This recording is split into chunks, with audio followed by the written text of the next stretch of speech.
2013 كما تعودتوا في الحصة هذه وفي البرنامج اللي يتعدى أعرف بلادك. كل مرة نمشيو لولاية جديدة زعما لوين ماشيين اليوم؟ هذا السؤال اللي أكيد تطرحوه اليوم. إن شاء الله ماشيين الولاية حكيوا عليها برشا، غنيوا عليها زادة برشا. ولاية تعرفت بكونها عاصمة الاقتصاد التونسي، ولاية تعرفت بالزيتون متاعها، تعرفت بأعلام كبيرة برشا خرجت منها كما محمد الجموسي، كما أحمد حمزة، كما زاد الكوارجية، كما العقربي، كما اسكندر سويح. برشا حكايات اليوم وجو كبير برشا. اليوم أكيد عرفتوا الولاية اللي مش نمشيو لها شنية هي ولاية صفاقس. اليوم باش نحطوا الرحال في الولاية هذه، مش نكتشفوا أهم المعالم اللي موجودة فيها. معكم منال في التقديم ومحمد من وراء الكونسولات. هذا جونا لليوم العشية في راديو مدينة اف ام، الموجة اللي تبدلك جوك وبرنامج أعرف بلادك. نبداو مع أول نغم لحصتنا اليوم.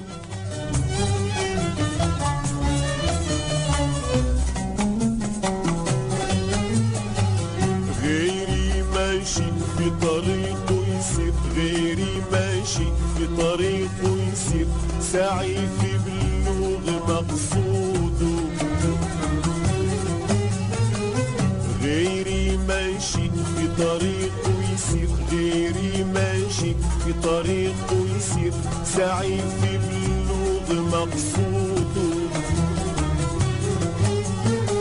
وانا عايش مثل الطير، وانا عايش مثل الطير، بايت يغني على عوده، يغني راكس يغني يطير، والغابة لصوته ترن.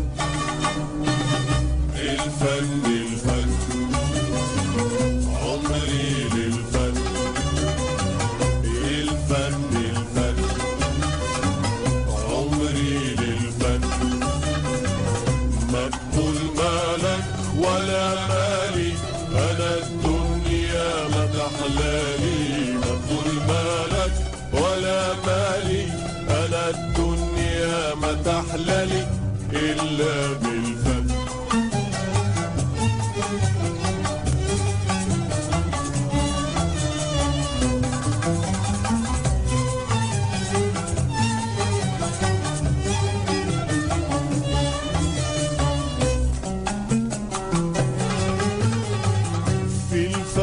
أشواقي ونشواتي، في الفن أشواقي ونشواتي، وفيه آمالي وهنايا. في الفن أشواقي ونشواتي، في الفن أشواقي ونشواتي، وفيه آمالي وهنايا. نترنم فيه بنغماتي، نترنم فيه بنغماتي، وبرنة عودي وغنايا. الكون يردد هاتي، وعودي بين ايديا يرن. الفن الفن عمري للفن، الفن الفن عمري للفن. ما تقول مالك ولا مالي، أنا الدنيا ما تحلالي. ما تقول مالك ولا مالي، أنا الدنيا ما تحلالي إلا بالفن.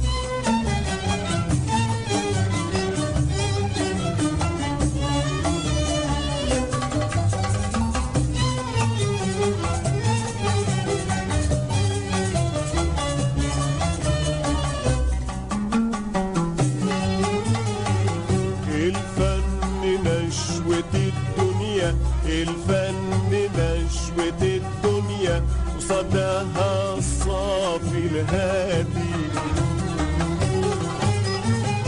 الفن نشوة الدنيا، الفن نشوة الدنيا، وصداها الصافي الهادي.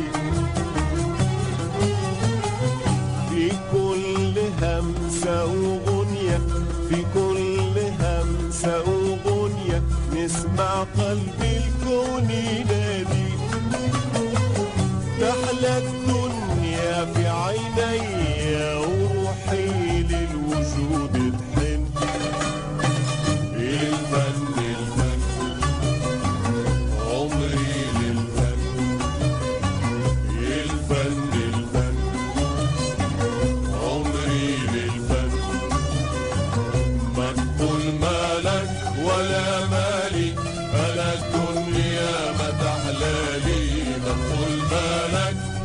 امالي، انا الدنيا ما تحلالي الا بالفن.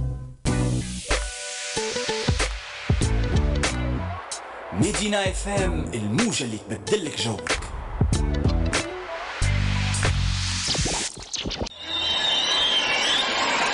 رجعنا لكم من جديد بعد ما سمعنا أول نغم في حصتنا لليوم، هو بصوت محمد الجاموسي. قال الفن الفن والدنيا ما تحلى كان بالفن، واحنا زادة ما تحلى عشويتنا كان بيكم وبال لي ديديكاس نتاعكم. بالطبيعة نذكر باللي كونتاكت نتاعنا اللي أكيد استانستوا بيهم، وهو السيت ويب www.medina-26fm.com، وإلا على سكايب medina-26fm.com، وإلا على باج الفيسبوك راديو مدينة اف ام. نستناو في لي ديديكاس نتاعكم اليوم. كيما قلنا باش نحكيو على ولاية حكيو عليها برشا، ولاية مزيانة كيفكم انتم، هي ولاية صفاقس اللي مش نحطوا فيها الرحال. اليوم نبداو مع أول فقرة في برنامجنا أعرف بلادك. الفقرة الأولى اللي مش نحكيو فيها شوية جغرافيا وشوية تاريخ، ما تتقلقوش ما همش برشا معلومات سهلين برشا، جيست لمحة تاريخية على المدينة الاقتصادية والمدينة اللي حكيو عليها برشا وسموها بعاصمة الجنوب. مش نشوفوا علاش تسميت بالاسم هذايا. جغرافيا تقع صفاقس على ساحل البحر عند خليج جابس شمالا، أمام جزر قرقنة، أي على بعد 270 كيلومتر من الجنوب الشرقي للبلاد التونسية. لقبت بعديد الألقاب، منها عاصمة الجنوب، وهي ثاني مركز تجاري اليوم في البلاد التونسية. أما بالنسبة لتسميتها باسم صفاقس، فهناك العديد من الروايات في هذا الجانب، وهذا بطبيعة شيء عادي، لأنه أغلب المدن تزامنت قصة تأسيسها مع عديد الأساطير.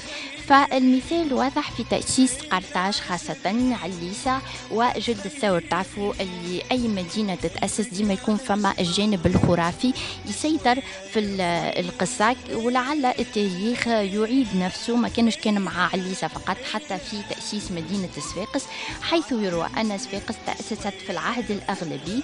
لكن اللي يقول صفاقس يقول برشا يقولوا اللي هي راهي سابقة لتاريخ العهد الأغلبي، لأن صفاقس كانت محرس أو برج في موقع قصبتها لليوم. يعني أنها كانت، المصادر تذكر أنها كانت موجودة من قديم الزمان، كانت في شكل أعشاش، وهيك علاش برشا يقولوا أنه عائلة قديش أو مقديش اليوم وعشيش والعش هما أول الألقاب في مدينة صفاقس. زاد من الألقاب الصفاقسية والمعروفة برشا في صفاقس وحطت بصمة خاصة لقب المنيف، واللي يرجع من الجزيرة العربية، أي من بيت آل مناف، واللي تشاروا في صفاقس بتقطير الزهر. ونعرفوا تقطير الزهر خاصية صفاقسية 100%، وزاد تعرفوا بالبناء، هيك علاش زاد نلقاو اسمهم لليوم مخلد في عديد البقايع في المدينة العربي، كما في الجامع الكبير، كما في الباب التقليدي، لأنهم كانوا نجارة وكانوا زاد يتسموا بالسطوات، ومعروفين الناس هذوما منذ القديمة. من أبرز الحاجات زادة اللي نجموا نلقاوها من المناطق اللي دلت أنه صفاقس موجودة منذ القديم، نلقاو المعالم الأثرية اللي بعد باش نحكيو عليها في جانب آخر، كما الطينة بطبيعة، كما بطرية، كما أشولة، كما برشا بقايع موجودين واللي يرجعوا للعهد الروماني وحتى قبل العهد البونيقي. لكن الأقرب للواقع أنهم يقولوا الاسم القديم لصفاقس وهو تبرورة، أي تفرورة بالبربري. أما بالنسبة للتسمية فهناك العديد من الأقاويل، وأن صفاقس تكونت من كلمتين، صفاقس وتعني أنها كلمة مركبة، وتعني كلمة صفاقس المدينة المثورة، أو يمكن أن تكون صفاقس نسبة للملك النوميدي سيفاكس، أو كما زعم البعض أنها مشتقة من لفظة الفقوس، وهي أحد منتوجات مدينة صفاقس في تلك الفترة. أما بالنسبة لقصة كلمة صفاقس الكلمة المركبة، فأنه الأسطورة كما قلنا ساعة اخذت جانبها في تأسيس صفاقس، كما عليسة وجلد الثور كانت زادة يحكى أنه ملك الأغلبي كي جاء لصفاقس قرر زادة أنه يعمل نفس الحكاية متاع عليسة، جاب جلد الثور وقصه وقال للخادم متاعه اللي هو وقتها صفاء صفاء يا صفاء قص، هيك علاش تسميت صفاء قص. هذه بالطبيعة لمحة على أهم المعالم التاريخية. أخذنا شوية معالم أسامي، لكن بعد باش يركزوا في الفقرة متاع الذاكرة اليوم مش نعاودوا نذكروا بهم بأكثر عمق، لكن خذينا على الأقل فكرة أولية حول التسمية، وناخذوا نغم ونرجعوا بعد النغم هذايا. عاشقني ولا تخيبني قلبك علاش معذب، رد شوية يا فلة. إيه لا لا إيه لا إيه لا لا إيه لا معذبني، رد شوية يا فلة. الفن الفن عمري للفن، الفن الفن عمري للفن. مدخل مالك وانا مالي، انا الدنيا ما تحلالي. مدخل مالك وانا مالي، انا الدنيا ما تحلالي الا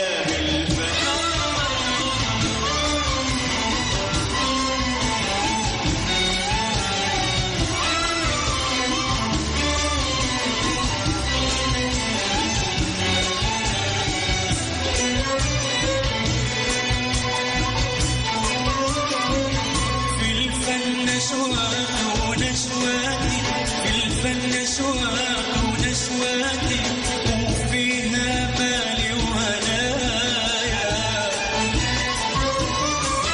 في الفن شواق ونشواتي، في الفن شواق ونشواتي، وفيها مالي وهنايا.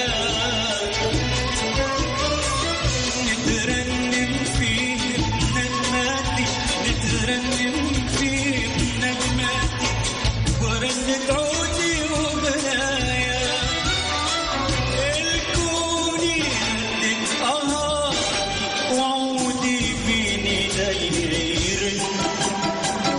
الفن الفن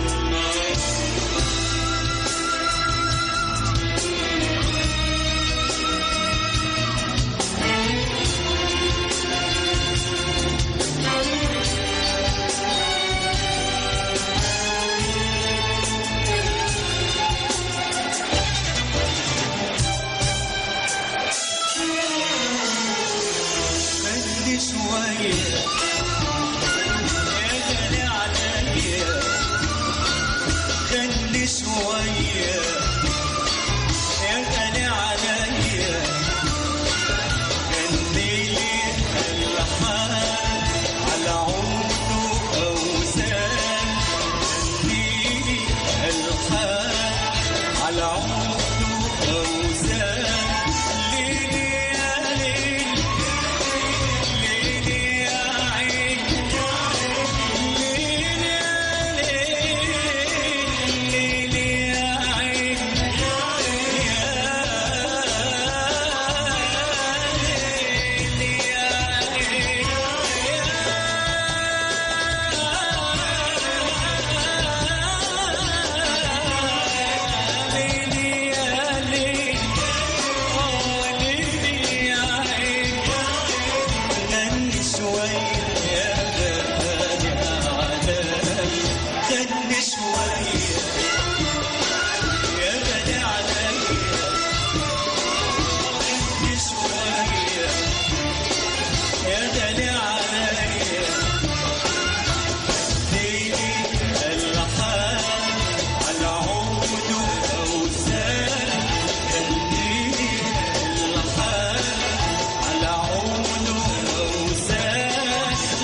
بالسلام امشي بالسلام ارجع بالسلام امشي بالسلام ارجع بالسلام الله يكون معاك يسولك ويرعاك الله يكون معاك يسولك ويرعاك تمشي تمشي تمشي ارجع بالسلام تمشي تمشي تمشي ارجع بالسلام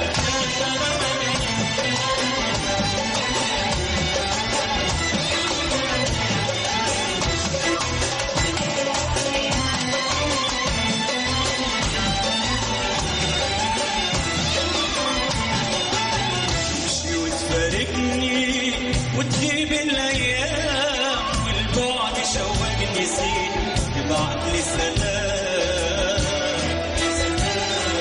تمشي وتفارقني وتغيب الايام والبعد شوقني زين تبعت لي سلام والبعد اللي حرقني زين يرجعني ملامك تمشي بالسلام ارجع بالسلامة يمشي بالسلام ارجع بالسلامة الله يكون معاك يسولك ويرعاك الله يكون معاك يسولك ويرعاك تمشي تمشي تمشي ارجع بالسلام تمشي تمشي تمشي ارجع بالسلام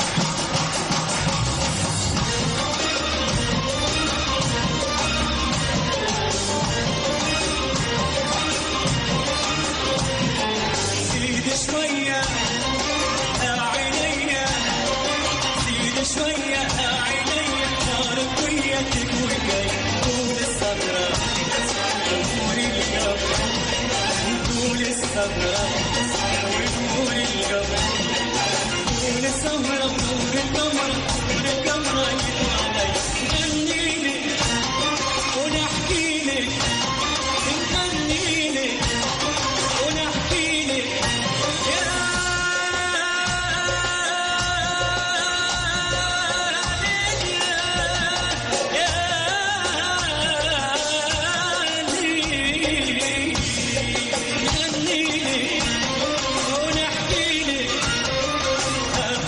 قلبي ناديلك اسمعيني ورد علي شوي شوي زيد شوي شوي شوي زيد شوي زيك زي وغالي علي زيك زي وغالي علي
جديدة ما تشمتش العديد بينا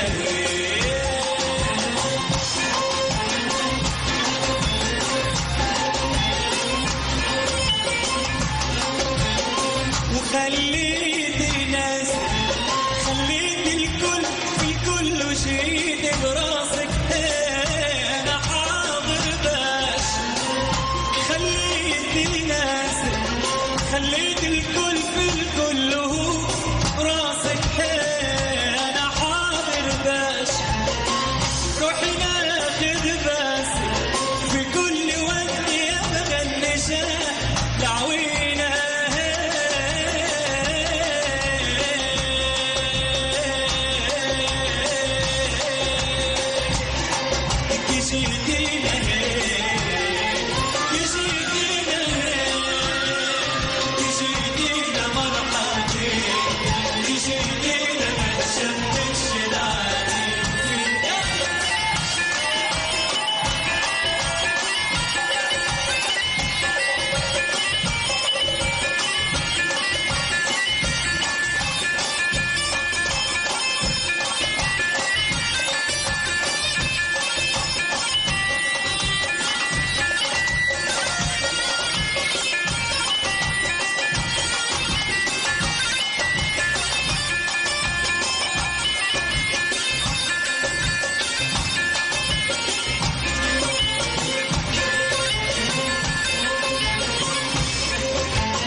ومش حاجة سهلة خليت الكل في الكل وزرتينا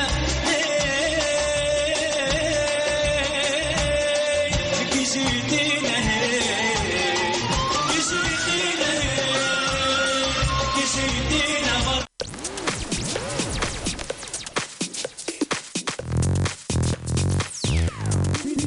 Musique, actualité et reportage sur Medina FM.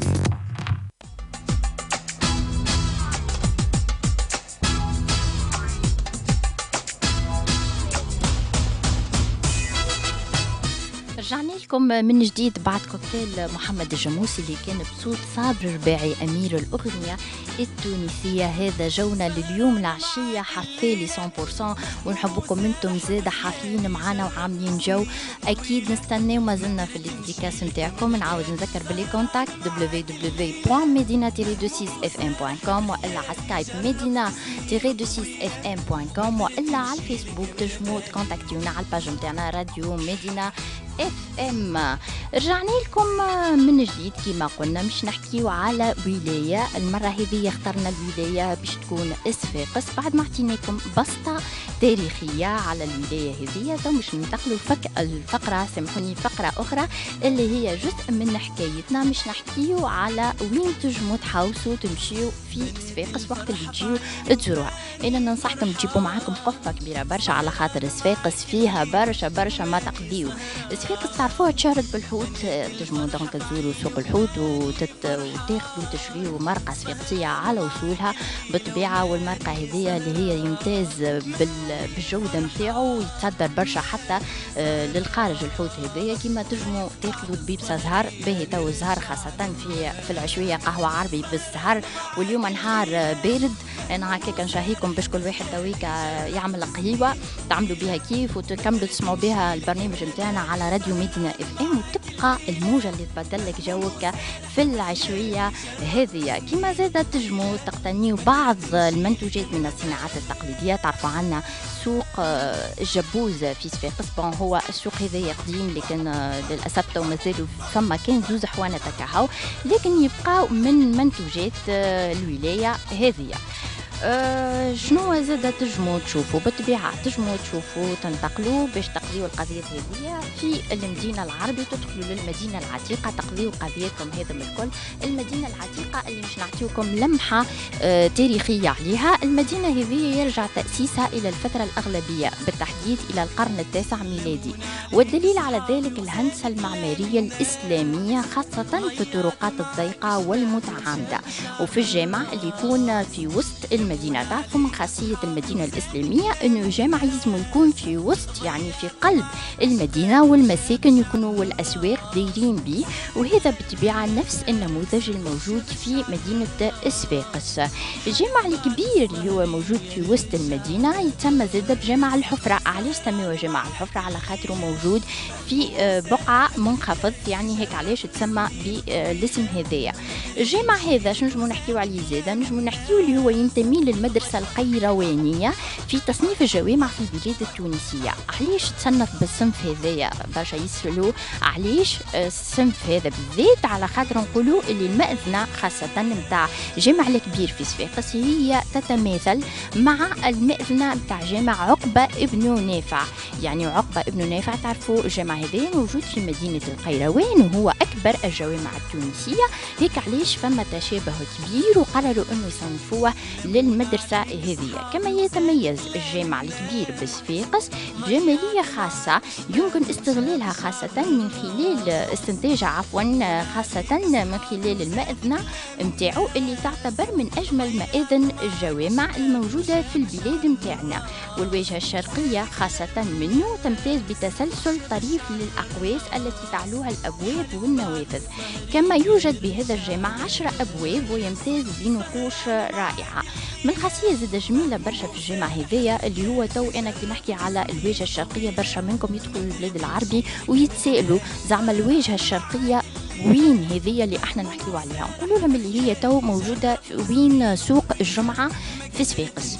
دونك توقفوا وين المصابة هيكم وتشوفوا الجمالية والزخرف والنقائش الموجودة على اللوحات هيكية، يعني فريمون شيء رائع للغاية ويعكس معناها حرفية كبيرة برشا للتقنيين اللي يخدموا الجامعة هذية، خاصة منهم ستال منيف اللي احنا أوقع ذكرناه الساعة في أول حصتنا في البداية. أما زادا من الأسواق اللي تجموا تدخلوا لهم وتحوسوا فيهم زادا، مش نذكروا أسواق أخرى كما الأسواق اللي ذكرناها ساعة شوية.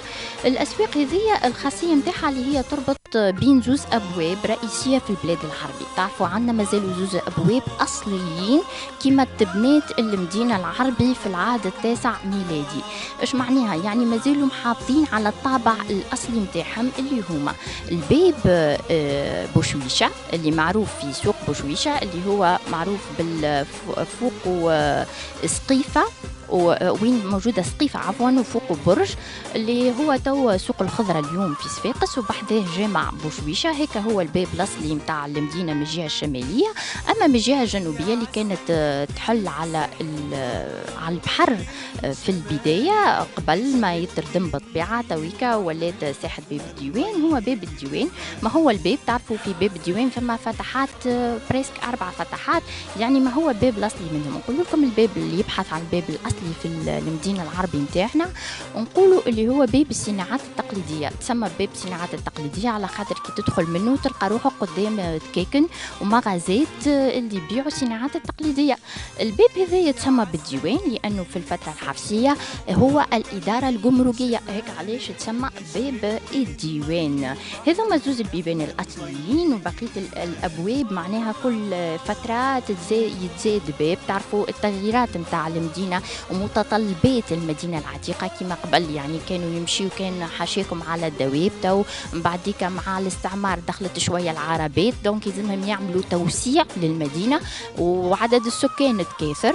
اختاروا كل مرة يعملوا فتح متاع باب جديد. تقريبا عندنا احنا 12 باب موجودين. كي نقول باب راهو مش لازم يكون فما زوز فردات هيك متاع الخشبية متاع الابواب باش نقولوا باب، لكن حتى الفتحات نسميهم هما زاده ابواب بما انهم منافذ للبلاد العربي.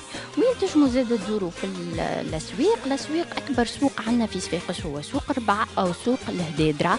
علاش تسمى بربع؟ برشا يقولوا على خاطر الدكاكن كانوا عاليين، وهيك علاش العباد كي تقعد أو الحرفيين اللي يخدموا فميكا يقعدوا سوق سقيهم مربعين، فتسميت من هكاك التسمية اللي هما تسميوا بالربع.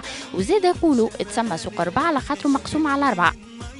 يعني توكي تدخلوا انتم لبلاد العربي وتزوروا السوق هذه تلقاوه مقسوم على 4 جهات، وكانت قبل كل جهه تختص بحاجه. يعني كما نقولوا الجبه تتباع في جهه الفلانيه والكبوس ولا الشاشيه في الجهه الاخرى، ولكن تويكا ولا فما مزج في الصناعات التقليديه، يعني تغير على الطابع الاصلي نتاعو شويه، لكن يبقى اطول سوق واجمل سوق في المدينه العربي في ولايه صفاقس.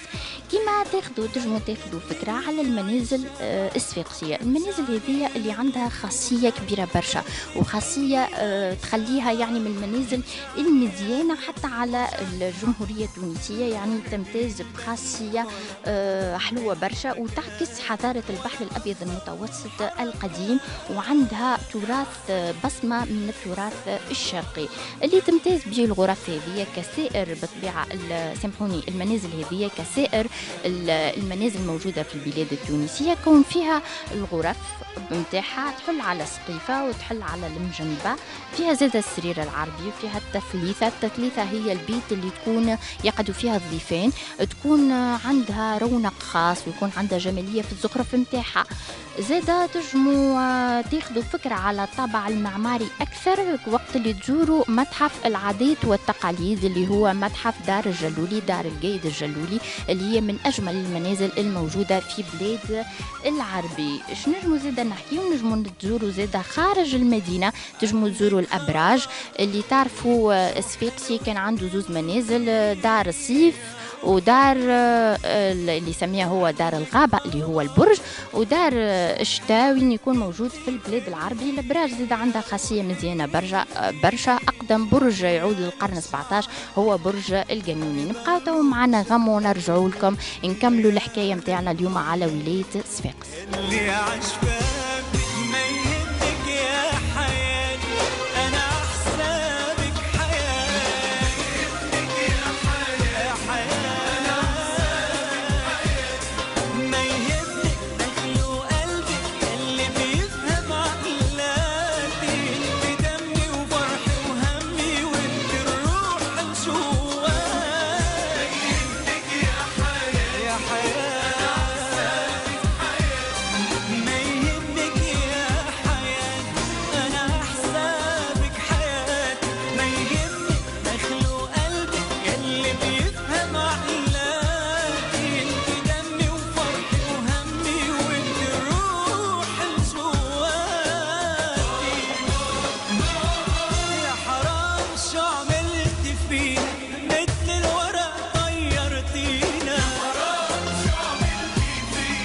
مثل الورق طيرتينا، بدتني عايشة معك وجعني اللي بيوجعك، بدتني عايشة معك وجعني اللي بيوجعك، حقك تغربي البقيك ولا أهضم من حركاتك، ولا أهضم من حركاتك، يا عسيل كل سحر والله مكمل جمالك، شربت من مي البحر رحلة المي كرمالك.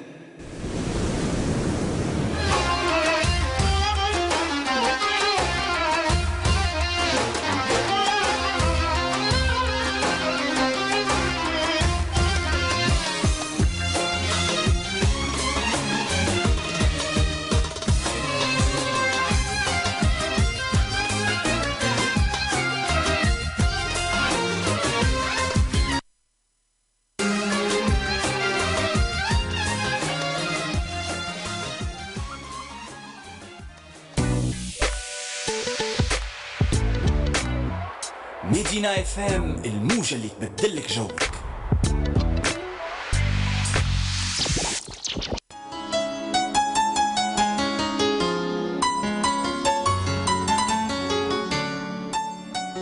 رجعنا لكم من جديد بعد ما سمعنا بالطبيعة النغم الحلو اللي تعدى ساعة شوية، اللي هو يحكي زاد على صفاقس ويحكي على الجو الصفاقسي. الفنانين اللي اخترناهم اليوم الكلهم يرجعوا للولاية هذه، يعني هيك علاش قلنا لكم جو صفاقسي اليوم 100%. وكما تعودتوا من الفقرات متاعنا اللي احنا نحكيو على المعالم الأثرية في ولاية اللي نمشيو لها كل مرة.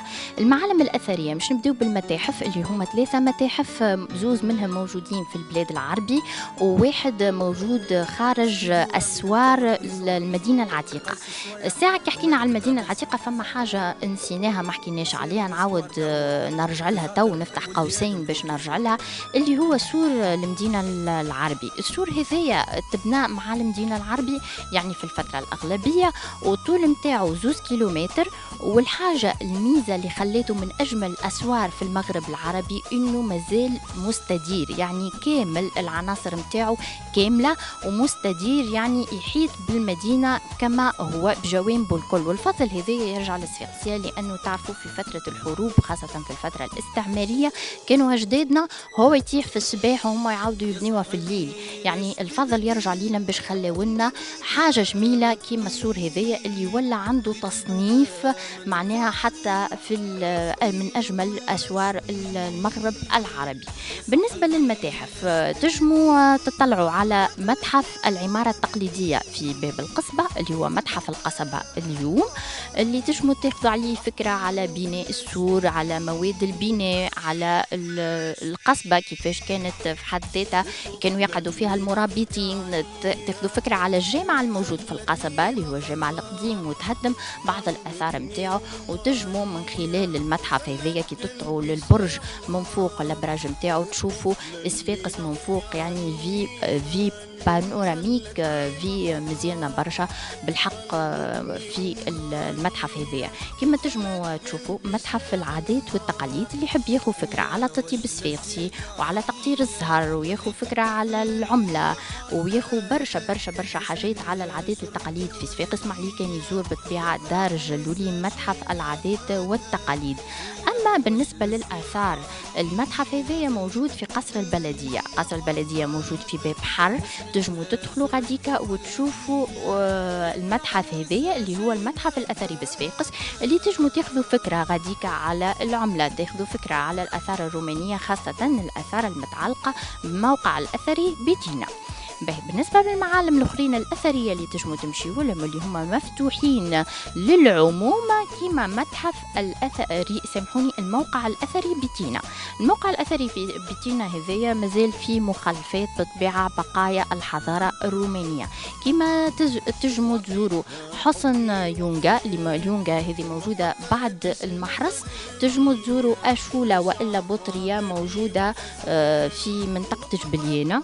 كما زاد تجموا تعملوا قهوة عربي، في قهوة مزيانة برشا هي قهوة بيب الديوان اللي هي تشبه شوية القهوة سيدي بوسعيد، راهو كان في اللون على خاطرها مدهونة زادة هي بيدها بالازرق والابيض. نبقى مع نغم ونرجعوا لكم بعد النغم هذايا. اسمعني وما تبكى عليا وانساها كل هي رماتك، مصيرك مش بإيديا، ارجع وامرح شوف حياتك. اسمعني وما تبكى عليها وانساها كيف هي رماتك، مصيرك مش بين ايديها، ارجع وامرح شوف حياتك.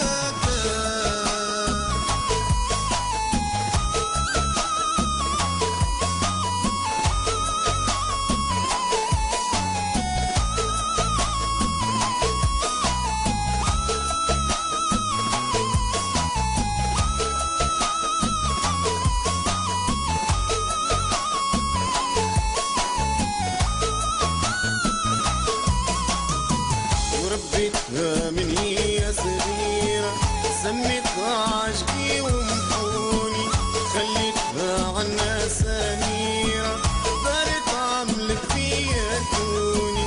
وربيتها من هي صغيرة، سميتها عشقي ومحوني، خليتها عنا سميرة، دارت عملت فيها توني.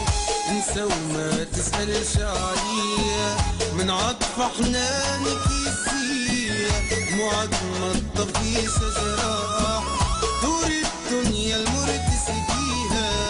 تنسى وما تسألش عليها، من عطف حنانك يسيها دموعك ما تطفي شجرة توري الدنيا المر تسقيها.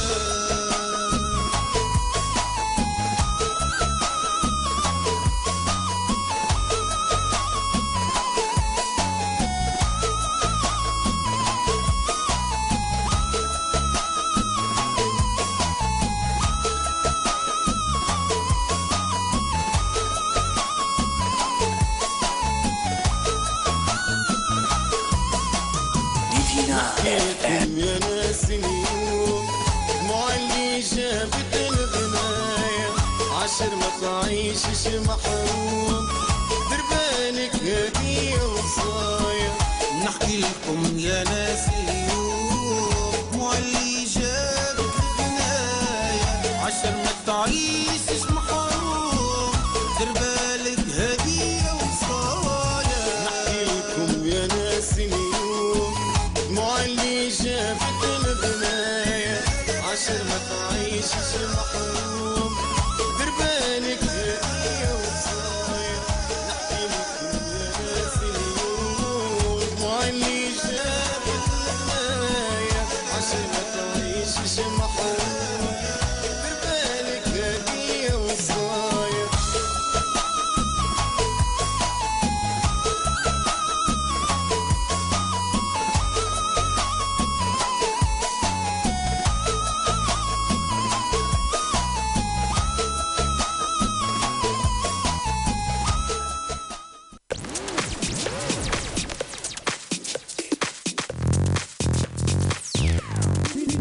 Musique, actualité et reportage sur Medina FM.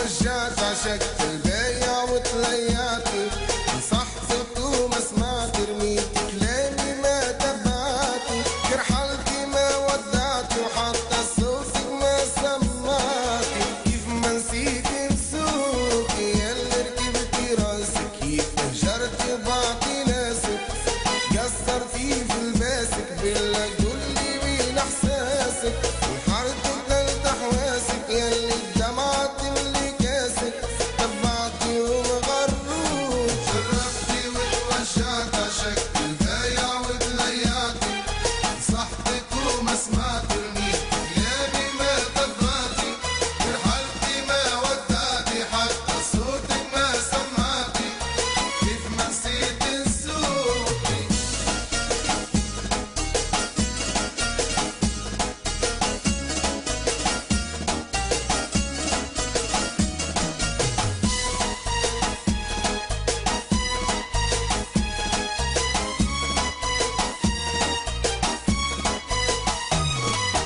انت اخترت طريق ما جمواك عملت غير عشيق ما رحمتي دمعاتي. انت اخترت طريق ما جمواك عملت غير عشيق ما رحمتي دمعاتي. توقع بابي اللوم عشرتي الخيل مدوم صرتي كل مشموم تروحي ليلة وتربي اليوم هذاك حال البايع تبع الرأي المعدوم في محبتي نسوق ما لقيتيش حبيبي راكي صوري هواك بعت اللي شاريك تبعتي اللي نساك ياللي دمع كفاية ترجم كان العشق الضايع صار خبرك شايع بين الشاري واللي بايع كنت الحب الضايع زرعتي في الكنين وجايع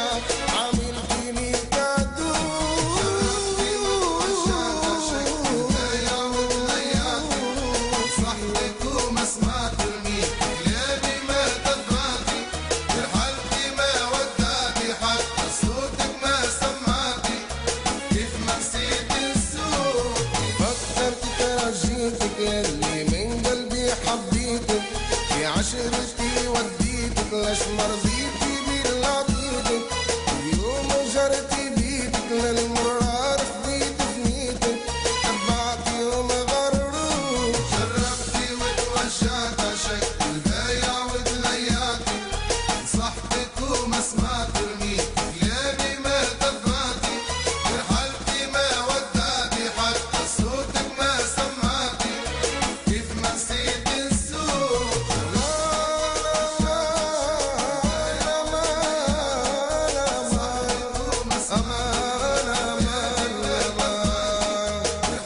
مدينة اف ام.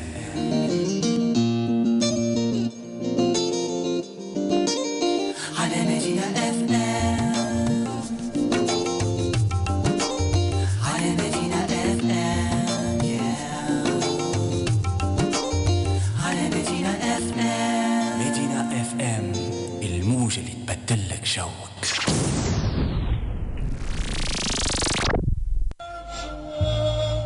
رجعنا لكم من جديد بعد ما سمعنا زوز أنغام متالين اللي هما أنغام المزود. حاولنا نوع اليوم في الإيقاعات متاعنا ندخلوا شوية إيقاعات شبابية، لأنه بطبيعة البرنامج هو شبابي بحت، واللي يسمعوا فينا الكل أكثرهم فئة من الشباب، والشباب راهو مش بالعمر، الشباب نحبوكم ديما شباب على الدوام. زادا كما تجموا وين تجموا زادا تحوسوا في صفاقس، نقول لكم تجموا زادا تحوسوا في غابات وحقول صفاقس اللي هما كثرة، ولكن خاصة إذا تحبوا تتمتعوا يلزمكم تمشيوا لهم في فصل الشتاء، خاصة في فترة موسم جني الزيتون، باش تاخذوا فكرة على طريقة الجني وتتمتعوا هكيكا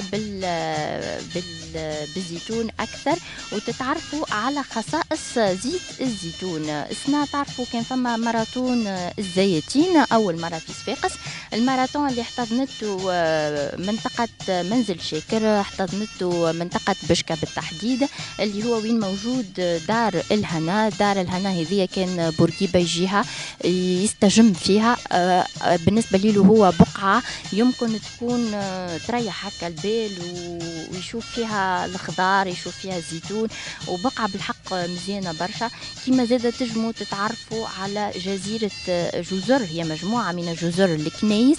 جزر هذوما الخاصية متاعهم اللي هما فيهم نوعية خاصة من الطيور اللي خليت البقعة هذه بالطبيعة عندها كلاسمون حتى انترناسيونال من أجمل البقايع اللي موجودة في صفاقس.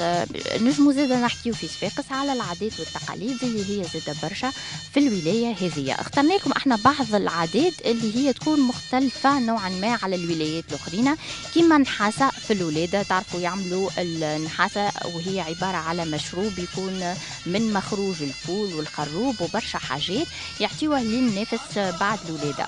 كما زاد الجلوة واللي هي أهم حاجة في عند الصفاقسية وفي العرس الصفاقسي اللي احنا اليوم يقولوا له نزول، وتعرفوا العرس 7 أيام و7 ليالي منه ليلة نزول. الجلوة هي خذيها عادة من العادات قبل اللي موجودة حتى في الحضارة الإسلامية، هو أنه العروس تتجلى، بمعنى كلمة تتجلى يعني توري للعباد المفاتن متاعها وتوريهم اللي هي مزيانة برشا، وتلبس العروس 7 قطايع، هما يقولوها 7 تبديلات، يكونوا اخر واحدة تكون اسمها الخلعة، واللبسة هذه رزينة برشا لأن فيها برشا ذهب وفيها زادة خلخال، وعندها ميزة خاصة تخليها لبسة تقليدية خاصة بولاية صفاقس. زادة حاجة أخرى تتميز بها ولاية صفاقس، عندنا التنجيز على الحوت. التنجيز على الحوت نعرفوا برشا موجود حتى في تونس، لكن التنجيز في حوت على الحوت في تونس يكون في 7، هنا في صفاقس يكون ليلة العرس. من الخصائص الأخرى والعادات والتقاليد زادة في الماكلة تو عندنا الشرمولة والحوت المالح اللي هما معروفين صفاقسية بيور. بالنسبة للشرمولة الأصول متاعها يونانية، جابوها البحارة اليونان اللي هما كانوا بكثرة في ولاية صفاقس قبل، والكلمة كلمة شرمولة ترجع كلمة بربرية. هذم هما العادات والتقاليد، حاولنا نسلطوا الأضواء على أهم العادات الموجودة في صفاقس. وتو مش نسمعوا نغم أخير من موروث موسيقي صفاقسي اللي هي الحضرة الصفاقسية، نخليكم مع جو الحضرة باش تبدلوا الجو، تشطحوا شوية، نحيوا شوية ستريس، خاصة للطلبة اللي كملوا الدفارات اللي نوجهوا لهم تحية. ويبقى راديو مدينة اف ام الموجة اللي تبدل لك جوك في العشوية هذه.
هذه الإيقاعات نكون وصلنا إلى ختام لقانا لليوم. إن شاء الله تكونوا خذيتوا فكرة شاملة على ولاية صفاقس.